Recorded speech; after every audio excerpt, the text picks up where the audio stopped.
Bienvenidos una vez más nuestros hermanos y amigos que siempre están atentos a nuestros mensajes. La lectura de la palabra es muy importante, la lectura diaria, la reflexión, la aplicación a nuestra vida personal. La palabra de Dios es vida y los que la leen con atención, con devoción, ellos son bienaventurados. Bienaventurado aquel que lee las palabras de esta profecía y las aplica a su vida y procura agradar al Señor, aunque nunca seremos perfectos en esta tierra, pero vamos camino a la perfección. Sed perfectos porque vuestro Padre es perfecto. Sed santos como vuestro Padre es santo.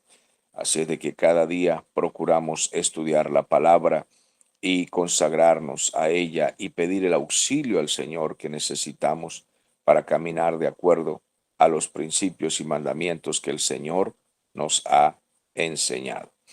Vamos a Efesios capítulo 5. Estamos estudiando esta epístola del apóstol Pablo, escrita cuando él estuvo prisionero. Esta carta preciosa nos da grandes ejemplos de un hombre de valor, consagrado para el Señor, que sin miedo escribía y aconsejaba a los hijos del Señor de cómo vivir en medio de una generación maligna y perversa. Y estando preso, él no se quejaba, sino que él alentaba a los demás creyentes. Sed pues imitadores de Dios como hijos amados. Y dice, sed pues, porque él viene desde el capítulo 4 dando una serie de consejos acerca de cómo vivir una vida nueva, renovada, transformada por el poder del Espíritu Santo. En el capítulo 4 nos había dicho, no vivan como los gentiles, los otros gentiles que viven en la vanidad de su mente porque están entenebrecidos, ajenos de la vida de Dios. Y cuando llega al capítulo 5, pues él continúa su discurso de exhortaciones diversas. Entonces dice, para retomar la conversación, sed pues imitadores de Dios. Les estoy dando consejos para que vean que el Señor nos ha dado ejemplo, Él nos ha perdonado, por tanto ustedes perdonen a sus hermanos, perdonen a los que les ofenden. Sean pues imitadores de Dios en el amor, así como Cristo nos perdonó, así debemos perdonar a otros. Entonces somos hijos amados.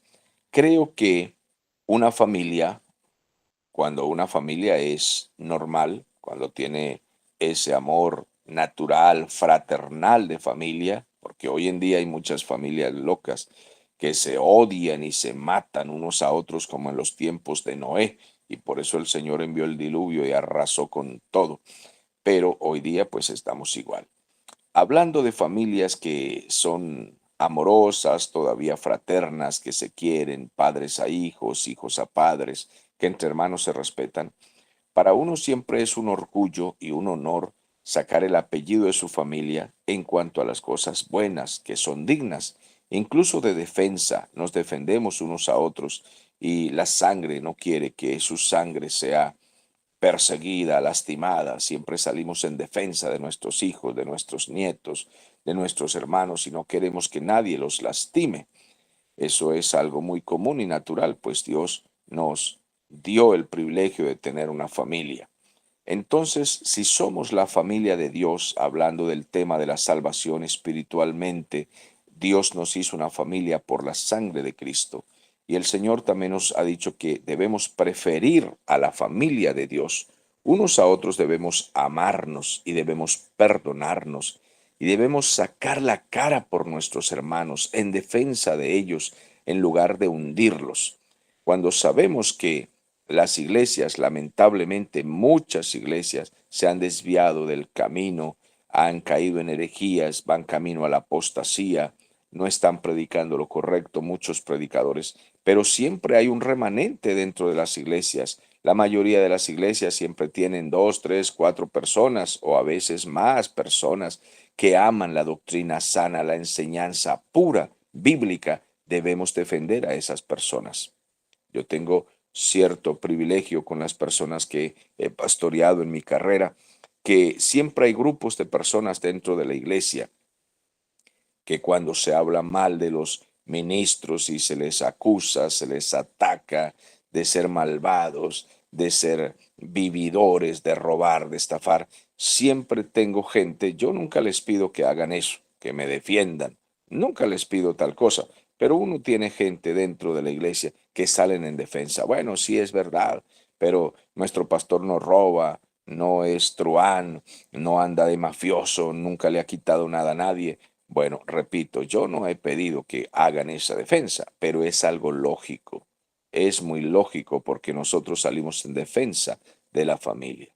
Como también a mí me gusta defender a la gente que pastoreo, aun cuando se equivocan, cuando fallan. Ni siquiera entre ellos permito pleitos y divisiones. No me gusta. No me gusta que se estén peleando. Siempre los corrijo, los exhorto, los reprendo si es necesario fuertemente para que entre ellos no haya pleitos ni hipocresías y no se hablen mal los unos de los otros, sino que en mis enseñanzas siempre estoy diciéndole: ustedes son hermanos, son una familia, defiéndanse, no estén hablando los unos de los otros, no se traicionen, no se hagan daño. Siempre estoy recordando estas cosas porque somos la familia de Dios. Entonces, como hijos amados, debemos tomar el ejemplo de nuestro Señor Jesucristo, que vino a morir por nosotros y dijo: un amigo da la vida por sus amigos. Y nosotros debemos salir en defensa de la familia de Dios. Sed pues imitadores de Dios como hijos amados. Y andad en amor como también Cristo nos amó y se entregó a sí mismo por nosotros, ofrenda y sacrificio a Dios en olor fragante. Bueno, el Señor Jesús se entregó a sí mismo por nosotros. Nos amó de tal forma asombrosa. La prueba de su amor fue ese sacrificio, pero es un sacrificio totalmente inenarrable. No se puede narrar. Yo aborrezco ciertas películas que pasan en Semana Santa tratando de mostrar allí la muerte del Señor Jesús de una forma tan simple. Muestran a un tipo que no tiene aspecto ni siquiera de hombre, de varón, sino a veces medio delicado, allí medio a veces hasta afeminado, y dicen que ese es el Señor Jesús, una personalidad lejos de lo que era mi Señor Jesús, que era un varón de verdad, varón masculino, que hablaba como hombre, sí, que no era ordinario, pero era varón. Y cuando a él le golpearon, eso es inenarrable. En esas películas hay tres golpecitos, medio lo golpean y luego porque supuestamente en las películas no pueden mostrar el maltrato, pues entonces no pasen esas películas. Prefiero que nos dejen con la Biblia, que en la Biblia podemos leer el maltrato que se le hizo al Señor Jesús. Por ahí hay una película que yo no es que promocione mucho, nada que tenga que ver con videos y películas, pero quizá una que medio se acerca a la realidad es esa que hizo el señor Mel Gibson, llamada La Pasión, donde los golpes son más violentos, donde el Señor Jesús es maltratado de una forma que nos hace pensar: si esto fue así, se hizo por mí. Más o menos esa película se acerca a la realidad. Pero las otras no, están muy lejos de lo que es bíblico y se convierte en herejía, porque la muerte del Señor Jesús no se puede narrar, no hay forma de describirla, porque fue un sacrificio brutal. No hay forma de que nuestro pensamiento pueda captar si eso era necesario. ¿Por qué con tanta furia se descargó sobre él la venganza de los romanos? ¿Por qué los fariseos lo entregaron a una muerte tan absurda y brutal? ¿Por qué de esa forma? ¿Por qué le hicieron esto al Señor? Y luego preguntamos, o de nuevo preguntamos, ¿y esto era necesario? ¿Algo tan terrible? ¿Un martirio que no se puede describir, tan asombroso? La respuesta es sí. Si esto no sucede, la ira de Dios hubiese caído sobre nosotros de forma directa, aplastándonos a todos. Pero el Señor Jesús entregó su vida. El Padre prefirió entregar a su Hijo, para que la ira de Dios cayere sobre él y nosotros seamos entonces justificados. Si no es así, no somos justificados porque la justificación precisamente es un término legal de un juicio que se hace, donde se declara totalmente inocente al culpable, pero no sin que se pague un precio. Se declara inocente al culpable porque ya se pagó un precio. La ira de Dios cayó sobre su propio Hijo para no aplastarnos a nosotros. Es la única manera que hemos sido justificados. Entonces, mis amados hermanos, este texto nos dice que andemos en amor, porque Cristo nos amó y demostró su amor entregando su vida por nosotros en una ofrenda y sacrificio a Dios en olor fragante. De lo contrario, Dios, si no es así, Dios cae con toda su ira sobre todos los seres humanos. Pero fornicación y toda impureza o avaricia, ni aun se nombra entre vosotros como conviene a santos. La fornicación y la inmundicia y la avaricia ni siquiera se menciona entre vosotros. Aquí hay tres cosas que son sinónimas en este caso.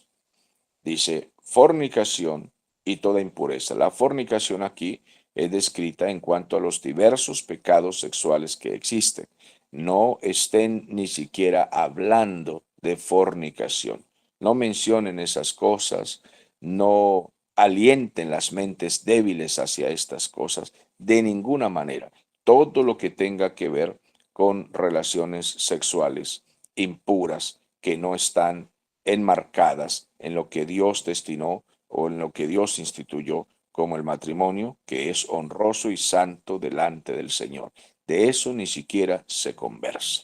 Y luego dice, y toda inmundicia, porque dentro de los pecados sexuales existen muchas inmundicias y la Biblia aquí no describe exactamente, pero podríamos mencionar que tenga que ver con la pornografía o la prostitución o la homosexualidad o también dentro de la inmundicia muchas otras cosas. La homosexualidad es una inmundicia, lesbianismo y también la zoofilia, que es el asunto del bestialismo con animales, acariciar animales sexualmente, también el maltrato sexual, el abuso sexual que se hace a los niños.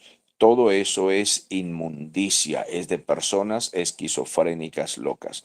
Hoy los gobiernos están aprobando y patrocinando todo tipo de pecados sexuales, prácticas de ritos sexuales o prácticas sexuales, incluso con objetos, con muñecos, hacen robots, muñecos plásticos, muñecos con calefacción para que los hombres y mujeres se puedan saciar en toda su inmundicia, porque la mente del hombre va de continuo trabajando hacia el mal, hacia el mal. Cada día hay más perversidad y el hombre ya no logra saciar todos sus apetitos bestiales, brutales, infames. Cada día la gente está más esquizofrénica y aquí nos advierte el Señor que se aparten de toda inmundicia, de todo lo que sea inmundo y dice de toda avaricia. Y si está relacionado aquí, no es solamente la avaricia de cosas materiales, que sería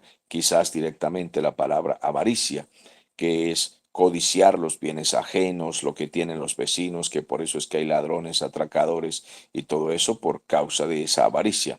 Pero aquí parece que está relacionada esta palabra con el tema de la sexualidad, la avaricia de codiciar lo que no se debe codiciar. No codicies la mujer del prójimo, el marido del prójimo, no codicies el marido de la vecina, etcétera. Entonces, todo eso debemos librarnos de estas cosas porque el Señor advierte que ni siquiera se mencione en las conversaciones ese tipo de cosas.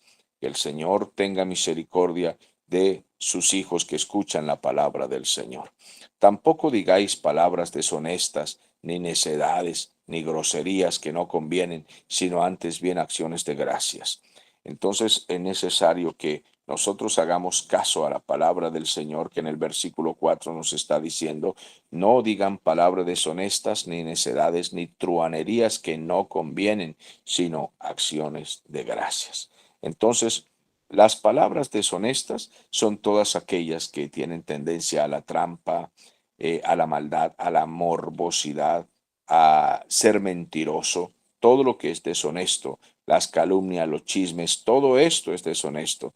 No conversen deshonestamente, no hablen del prójimo, no inventen historias, no inventen incluso testimonios. Hay gente que para engrandecer a Dios se inventa testimonios. Eso es ser deshonesto.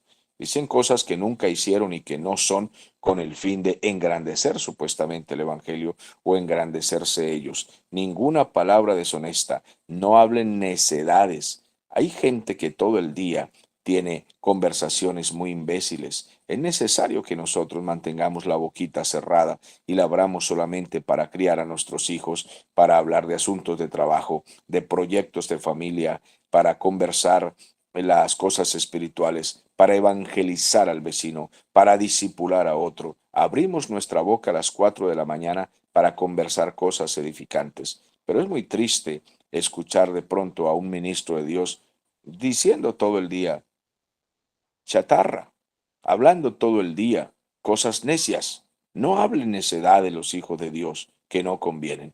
Aquí no estamos hablando de que no pueda un creyente reírse en un momento dado de algo sano, en un instante, en unos minutos. Eso no tiene nada de malo ni es pecaminoso, incluso en familia podemos hacerlo, pero no podemos pasar el día hablando necedades. No podemos pasar el día practicando estas cosas porque es pérdida de tiempo, ni truanerías. La truanería tiene que ver con la picardía, con la trampa, con ser malos, ser malintencionados. Todo lo que tiene que ver con precisamente son sinónimos con palabras deshonestas. Ser un truán es ser un pícaro, un pillo o un tramposo o hablar de cosas que no convienen porque no edifican los oídos de otros. Por tanto, no estemos nosotros desperdiciando nuestro tiempo en esto, sino tengamos siempre en nuestra boca acciones de gracias. Gracias al Señor por el alimento, gracias por esto, por aquello. No hablemos ninguna cosa que vaya a ofender a Dios o contristar el Espíritu Santo, como nos decía el capítulo 4. Ahora bien, porque sabéis esto, que ningún fornicario, y lo repite, o inmundo o avaro, que es un idólatra, tiene herencia en el reino de Cristo y de Dios. Entonces el Señor Jesucristo no aprueba y no aprobará en su reino. No hay ningún infiltrado. No hay nadie que logre pasar al reino del Señor si es una persona pilla y malvada que anda en todas estas deshonestidades, fornicación, inmundicia o avaricia, trampas, truanerías, necedades. Estas personas no piensen que pueden pasar raspando hacia el reino de Dios, porque a los salvados se les nota que lo son en el fruto, porque se esfuerzan por dar fruto. Ellos saben que han sido salvados, pero ningún salvado dice, bueno, como el Señor me salvó y ya no me puedo perder, voy a ser un pillo, voy a ser un hombre malo, voy a irme hacia las cosas mundanas, porque ya el Señor me salvó. Ningún creyente verdadero que ha sido lleno del Espíritu Santo se expresa de tal manera. Por el contrario, dice, ahora agradecido con mi Padre, voy a honrar el nombre de Cristo y honrar al Espíritu Santo, y lleno del Espíritu Santo voy a expresar palabras de poder, de autoridad, de unción, de santidad, de propiedad, de identidad y de todo lo que identifique el reino del Señor y pueda publicar y dar honra al nombre de Cristo y al Evangelio. Nadie os engañe con esas palabras vanas, porque por estas prácticas, por estos pecados, por estas cosas que a diario cometen los impíos, viene la ira de Dios sobre los hijos de desobediencia.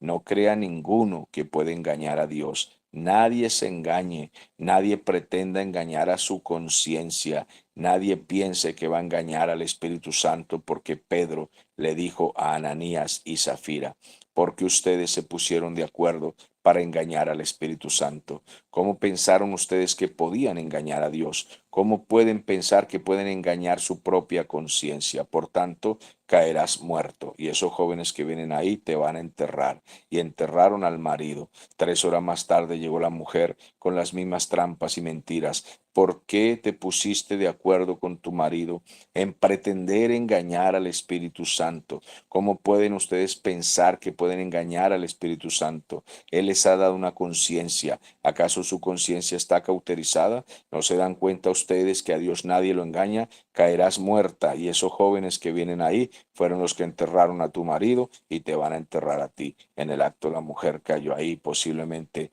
un infarto, y la sacaron y la enterraron de una vez. Amados hermanos, nadie se engañe, la ira de Dios caerá sobre todos los que pretenden engañar al Señor. Nadie va a engañar al Señor.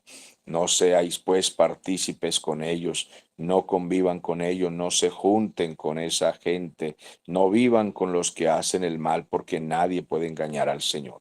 Porque en otro tiempo erais tinieblas, eran pecadores, en otro tiempo vivían como ellos. Acuérdense que ustedes vivían como ellos. Eran mentirosos, chismosos, lujuriosos, morbosos, lascivos. Todo eso éramos sin el Señor. Andábamos en trampas, en picardías y truhanerías.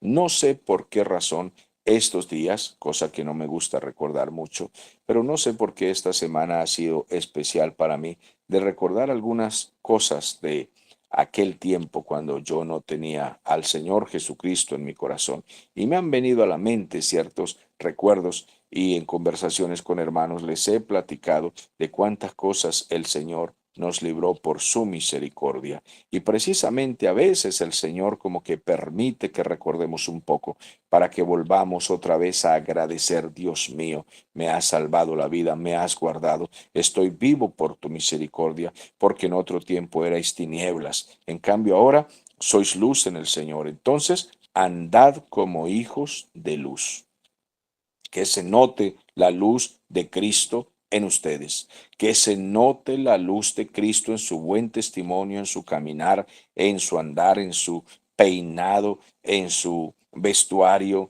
en su forma de pararse, de ir por la calle, que se note que usted es un varón, una varona llena de la presencia del poder del Espíritu Santo, porque el fruto del Espíritu es en toda bondad, justicia y verdad, y los hijos de Dios no andan en injusticias, ni en maldades, ni en mentiras, sino en bondad, en justicia y verdad, porque ese es el fruto del Espíritu Santo. Y comprobamos lo que es agradable al Señor y solamente hacemos lo que es agradable al Señor. No participéis en las obras infructuosas de las tinieblas, no, Señor, más bien reprenderlas. No participen de las cosas que son de las tinieblas. Los hijos de Dios no estamos metidos en bares, en cervecerías, en ferias, en fiestas paganas. No desperdiciamos nuestro dinero en cajas de ron, de whisky, de cerveza. No participamos de la quema de pólvora, porque eso es desperdiciar el dinero. No quemamos en eso, no estamos parados en las esquinas jugando dominó con los impíos, fumando cigarrillo y bebiendo. Bienaventurado el varón que no está en el consejo de los malos, ni se sienta en la silla con los escarnecedores, ni está en el camino de los pecadores, sino que en la ley de Jehová está su delicia, y en ella medita de día y de noche. Entonces, apártense de todos los vecinos que tienen prácticas mundanas y paganas de idolatría, porque vergonzoso es aún hablar de lo que ellos hacen en secreto. Ellos andan en esas cosas, en esas perversidades y morbosidades, pero los hijos de Dios no andan en tales cosas, sino pendientes de lo que el Espíritu Santo les va guiando cada día a hacer. Mas todas las cosas, cuando son puestas en evidencia por la luz de Cristo, la luz del Evangelio, son hechas manifiestas, porque la luz lo manifiesta todo. Por lo cual dice: despiértate tú que duermes, levántate de los muertos y te alumbrará Cristo. Si estás en el camino del Señor, tu mente es alumbrada, tu camino es alumbrado, tus obras son alumbradas, el fruto se nota. Despiértate tú que duermes. No sigan los creyentes con letardo espiritual. No sigan atrasados y adormilados por las cosas que el mundo les ofrece. Mirad con diligencia cómo andéis, no como los necios. andad como los sabios. Los sabios hasta en sus conversaciones se nota que son sabios. Los necios andan hablando siempre tonterías. Siempre están en cosas absurdas, pero los hijos de Dios no. Aprovechamos bien el tiempo porque los días son malos. No desperdiciamos el tiempo. Entonces, amados hermanos, hay que apartarse de todo lo que nos quita el tiempo que es sagrado para el Señor. Los hijos de Dios están dedicados a el servicio del Señor, la adoración al Señor. Están dedicados a su familia, están dedicados al estudio de la palabra, a la lectura bíblica diaria, a la oración y consagrados a la oración y más oración, oración en la mente, apartados para orar en los templos, orando en las casas, apartados en una habitación para orar, y son muy trabajosos o trabajadores. Ellos van, trabajan, ganan dinero, alimentan su familia, porque aprovechan bien el tiempo. Los tiempos que vivimos son muy malos y peligrosos, de gente muy violenta. Por tanto, no seas insensatos, sino entendidos de cuál sea la voluntad del Señor. Señor, ¿qué quieres que yo haga? Dijo el apóstol Pablo cuando el Señor lo atrapó, lo capturó. ¿Qué quieres que yo haga? Eso es lo que debemos preguntarle al Señor a diario. ¿Qué quieres que yo haga? Y abrimos la Biblia, leemos la palabra y el Espíritu Santo allí nos dice qué quiere que nosotros hagamos. Esta mañana hemos abierto la Biblia y aquí se nos dice qué quiere el Señor que hagamos. Que no seamos como los insensatos, sino entendidos de cuál es la voluntad del Señor. Pero ¿cómo vamos a entender la voluntad del Señor si la mente está llena de cosas malvadas y terrenales y trampas y truhanerías y picardías? Para entender la voluntad del Señor hay que tener una mente limpia. No os embriaguéis con vino, no seáis borrachos, en lo cual hay disolución, pleito, división. Más bien sed llenos del Espíritu Santo. ¿Y cómo somos llenos del Espíritu Santo? Amados hermanos, hablando entre vosotros con salmos, con himnos, con cánticos espirituales, cantando y alabando al Señor en vuestros corazones y dando siempre gracias a Dios el Padre en el nombre de nuestro Señor Jesucristo por todas las cosas. ¿Cómo somos llenos del Espíritu Santo? Leyendo la palabra, estudiando, orando, cantando al Señor, disfrutando estos momentos preciosos cuando nos levantamos de mañana a escuchar esta palabra y esta lectura. Estamos siendo renovados, estamos siendo llenos del Espíritu Santo. Ahora tenemos que enseñar a otros. Lo que estamos aprendiendo aquí, vamos y lo comunicamos a otros, a nuestra familia para que venga a los pies de Cristo, a nuestros hermanos más débiles para que sean buenos creyentes, firmes y sólidos. No desperdiciamos nuestro tiempo cuando nos paramos a esta hora a orar, a cantar himnos al Señor y a aprender la palabra de Cristo. Señor, ¿qué quieres que yo haga? Abra el capítulo 4 y 5 de Efesios y el Señor le dirá qué quiere que usted haga. Esa ha sido la lectura por hoy, amados hermanos. Entonces el Señor nos ha edificado.